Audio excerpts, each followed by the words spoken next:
Hello मेरे प्यारे साथियों, कैसे हैं आप सभी। आई होप आप सभी स्वस्थ होंगे, मस्त होंगे और अपनी तैयारी में व्यस्त होंगे।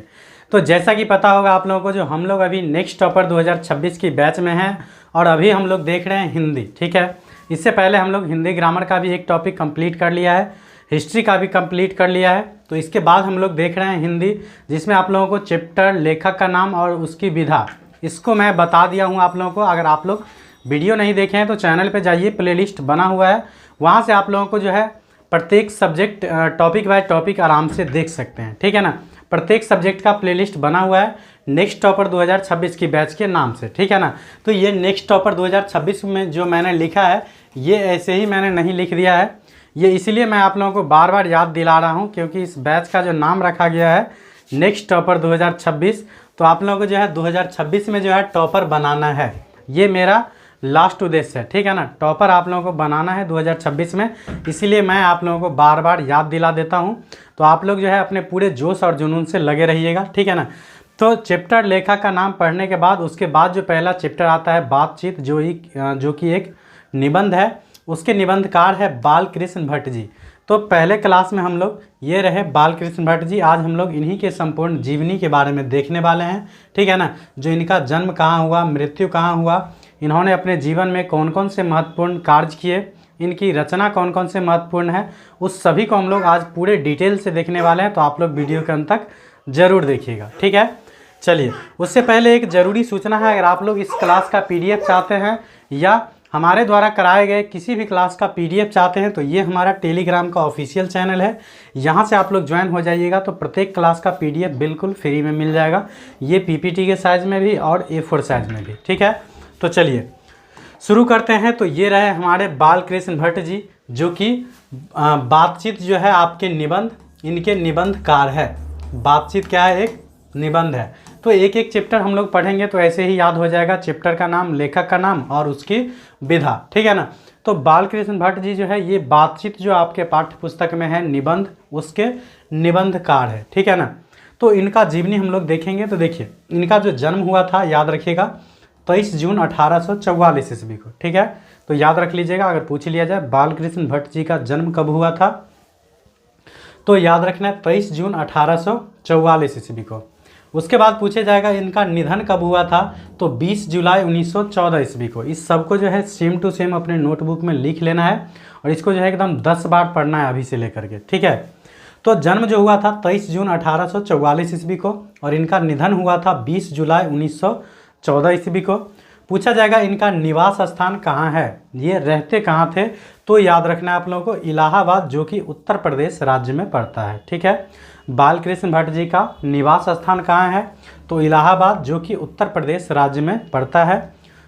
उसके बाद इनके माता का नाम पूछ लिया जाए तो पार्वती देवी। ठीक है, और पिता का नाम पूछ लिया जाए तो बेनी प्रसाद भट्ट। ठीक है, बालकृष्ण भट्ट जी के माता का नाम पार्वती देवी और पिता का नाम क्या हो जाएगा, बेनी प्रसाद भट्ट।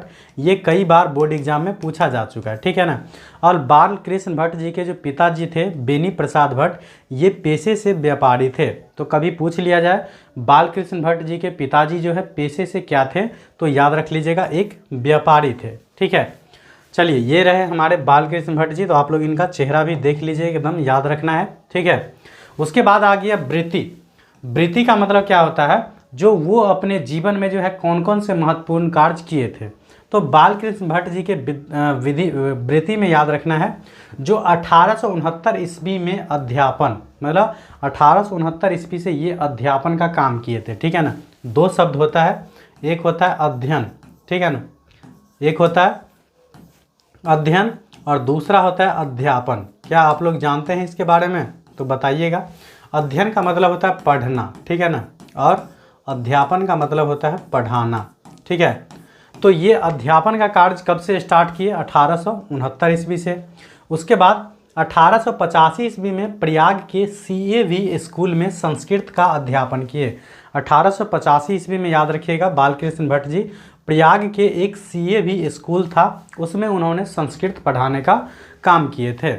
उसके बाद 1888 में प्रयाग की कायस्थ पाठशाला इंटर कॉलेज में इन्होंने क्या किए थे, तो ये पढ़ाने का काम किए थे। ठीक है, 1888 ईस्वी में प्रयाग के कायस्थ पाठशाला इंटर कॉलेज में पढ़ाने का कार्य किए थे। तो ये रहा इनकी वृत्ति, ठीक है।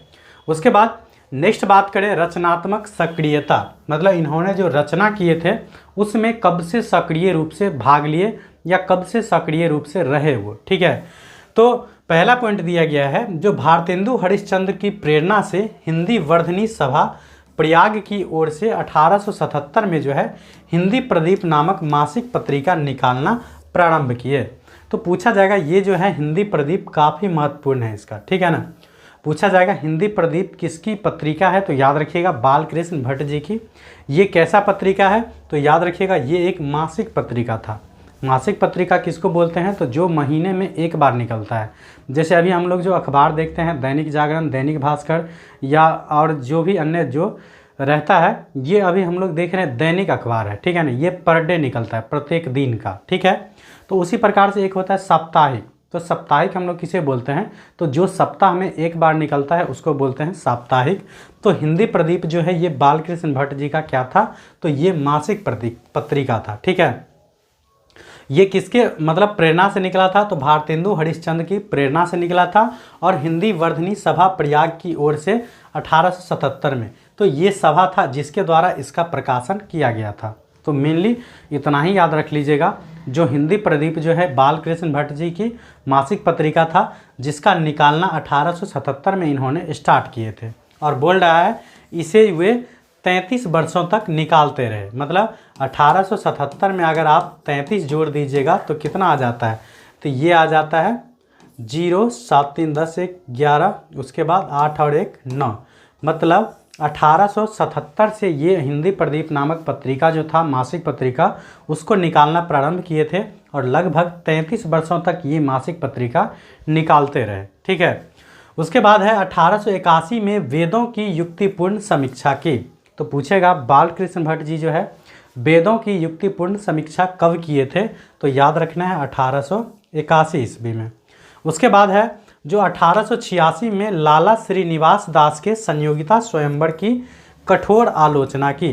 तो पूछ लिया जाता है जो संयोगिता स्वयंवर किसकी रचना है, तो संयोगिता स्वयंवर जो रचना है ये है लाला श्रीनिवास दास की, जिसका उन्होंने कठोर आलोचना किए थे।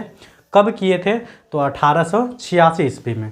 तो ये इस चैप्टर में है संयोगिता स्वयंवर। इसका मतलब ये नहीं जो ये भी रचना किसकी है, बालकृष्ण भट्ट की, तो ये बिल्कुल नहीं है। तो संयोगिता स्वयंवर जो है ये याद रखिएगा बालकृष्ण भट्ट की एक क्या है, संयोगिता स्वयंवर जो है ये श्रीनिवास दास की एक रचना है जिसका 1886 ईस्वी में बालकृष्ण भट्ट जी जो क्या किए थे, आलोचना किए थे। तो ये प्रमुख उनका रचनात्मक सक्रियता रहा। उसके बाद नेक्स्ट बात करें उनकी रचना, तो ठीक है ना। तो वो सब तो इम्पोर्टेंट है ही, सबसे मेन इम्पोर्टेंट जो होता है किसी भी लेखक का वो रचना होता है, ठीक है ना। रचना से डायरेक्ट या इनडायरेक्ट रूप से 7 से 10 क्वेश्चन आप लोगों को देखने को मिलेगा निश्चित रूप से, ठीक है ना। तो जितना भी चैप्टर का हम लेखक परिचय करवाएंगे उसी में मैं उनका रचना जो है पूरा करवा दूंगा। तो आप लोग इसको लिख के जो है ना कम से कम जितना मैक्सिमम बार पढ़ लीजिए उतना बेहतर है, ठीक है ना। एक चैप्टर को सिर्फ एक दिन पढ़ना है, ठीक है। आज जैसे मैंने लिखा है बालकृष्ण भट्ट का लेखक परिचय, इसको जो है ना कम से कम 24 घंटा में 10 बार आप इसको पढ़ दीजिए एक बार, ठीक है ना। जो बालकृष्ण भट्ट का जन्म इतना ईस्वी में हुआ था, निधन इतना ईस्वी में हुआ, ये मूल निवास यहाँ के थे, इनके माता का नाम ये, पिता का नाम ये, इन्होंने अपने जीवन में ये महत्वपूर्ण काम किए थे, इनकी प्रमुख रचना क्या है, तो प्रमुख रचना ये है जो अभी मैं बता रहा हूँ, इसको भी आप लोग याद रख लीजिएगा, ठीक है। तो बालकृष्ण भट्ट की प्रमुख रचना क्या है, तो रचना में भी पहला है जैसे उपन्यास, मतलब इन्होंने कौन कौन से महत्वपूर्ण नॉवेल लिखे थे। तो नॉवेल में जो है इनका ये है रहस्य कथा, उसके बाद है नूतन ब्रह्मचारी, उसके बाद है 100 अजान एक सुजान, उसके बाद है गुप्त वैरी, उसके बाद है रसातल यात्रा, उसके बाद है उचित दक्षिणा, उसके बाद है हमारी घड़ी, उसके बाद है सद्भाव का अभाव। तो ये प्रमुख उनका क्या है, उपन्यास है। इसको आप लोग 2 से 4 बार रीड कर लीजिएगा ना तो पता चल जाएगा ऑप्शन में आने के बाद जो ये किनकी रचना है, ठीक है ना। इस प्रकार से पढ़ लेना है, जैसे रहस्य कथा, नूतन ब्रह्मचारी, 100 अजान एक सुजान, गुप्त बैरी, रसातल की यात्रा, उचित दक्षिणा, हमारी घड़ी, सद्भाव का अभाव। तो ये सब प्रमुख नॉवेल जो है ये किनका है, तो बालकृष्ण भट्ट जी का, ठीक है। उसके बाद नेक्स्ट है जैसे नाटक, तो इनका प्रमुख नाटक कौन कौन है, तो नाटक में याद रखिएगा जैसे पद्मावती, उसके बाद कृतार्जुनीय, वेणी संहार, शिशुपाल वध, उसके बाद है नल नल दमयंती या दमयंती स्वयंवर, उसके बाद है शिक्षादान, चंद्रसेन, सीता वनवास, उसके बाद है पतित पंचम, उसके बाद मेघनाथ वध, उसके बाद है कट्टर सूम की एक नकल बृहनल्ला, उसके बाद है इंग्लैंडेश्वरी और भारत जननी, उसके बाद है भारतवर्ष और कली, उसके बाद है दो दूरदेशी, उसके बाद है एक रोगी और एक वैद्य, ठीक है। उसके बाद है रेल का विकट खेल और एक है बाल विवाह। तो ये ज़्यादा रचना जो है इनका नाटक ये बहुत ज़्यादा है, तो इनको मैं गेस कर दे रहा हूँ, ठीक है। इसमें पहला याद रखना है आप लोगों को पद्मावती किनकी नाटक है, तो बालकृष्ण भट्ट जी का, ठीक है। उसके बाद एक याद रख लेना है वेणी संहार किसकी नाटक है, तो बालकृष्ण भट्ट जी का, ठीक है। उसके बाद एक याद रखना है आप लोगों को, ये याद रख लेना है आप लोगों को मेघनाथ वध, ठीक है ना। मेघनाथ वध किसकी नाटक है, तो बालकृष्ण भट्ट जी की, ठीक है। उसके बाद बाकी इसमें ज़्यादा इम्पोर्टेंट नहीं है, ठीक है। उसके बाद याद रख लेना है एक रोगी और एक वैद्य, एक रोगी और एक वैद्य जो है किसकी नाटक है, तो बालकृष्ण भट्ट जी की। उसके बाद है रेल का विकट खेल, ठीक है, और एक है बाल विवाह।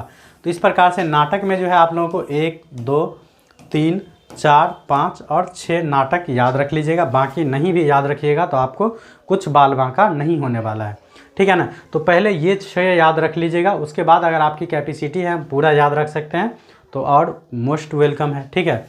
तो ये इतना आप लोग इसको नॉवेल याद रख लीजिएगा, ये इनका प्रमुख नाटक हो गया, ठीक है। और रचना जो है बालकृष्ण भट्ट जी का ये है प्रहसन।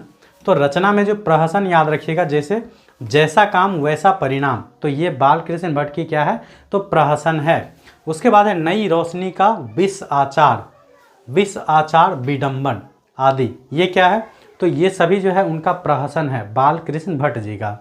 उसके बाद निबंध में याद रखिएगा जो 1000 के आसपास निबंध, जिनमें से 100 से ऊपर बहुत महत्वपूर्ण भट्ट निबंध वाला नाम से 2 खंडों में एक क्या है संग्रह प्रकाशित। मतलब याद रखिएगा पूछा जाएगा, ये पूछा जाता है जो बालकृष्ण भट्ट लगभग कितने निबंध लिखे थे, तो बालकृष्ण भट्ट जी जो है याद रखिएगा लगभग 1000 निबंध लिखे थे, जिनमें से 100 से ऊपर जो है काफ़ी ज़्यादा महत्वपूर्ण था, ठीक है।